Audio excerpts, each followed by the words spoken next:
Spotlight, lectures and performances on and around Albany State University. Good morning, everyone. Dr. Jericho Brown grew up in Louisiana and worked as a speechwriter for the mayor of New Orleans before earning his PhD in literature and creative writing from the University of Houston. He also holds an MFA in creative writing from the University of New Orleans and graduated magna cum laude from Dillard University. He was a visiting professor at San Diego State University's MFA program in the spring of 2009, and he's also taught at numerous conferences and workshops, including the University of Iowa Summer Writing Festival. Currently, he's an assistant professor of English and creative writing at Emory University. Dr. Jericho Brown's first collection of poetry, entitled Please, won the 2009 American Book Award and has received tremendous praise since being published.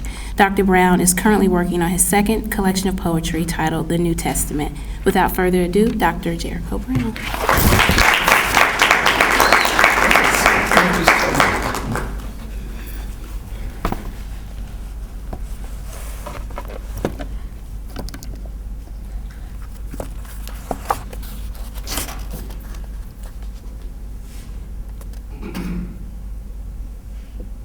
Prayer of the backhanded. Not the palm, not the pear tree switch, not the broomstick, nor the closest extension cord, not his braided belt, but God. Bless the back of my daddy's hand, which, holding nothing tightly against me and not wrapped in leather, eliminated the air between itself and my cheek. Make full this dimpled cheek unworthy of its unfisted print, and forgive my forgetting the love of a hand hungry for reflex, a hand that took no thought of its target, like hail from a blind sky, involuntary, fast, but brutal in its bruising. Father, I bear the bridge of what might have been a broken nose. I lift to you what was a busted lip. Bless the boy who believes his best beatings lack intention, the mark of the beast.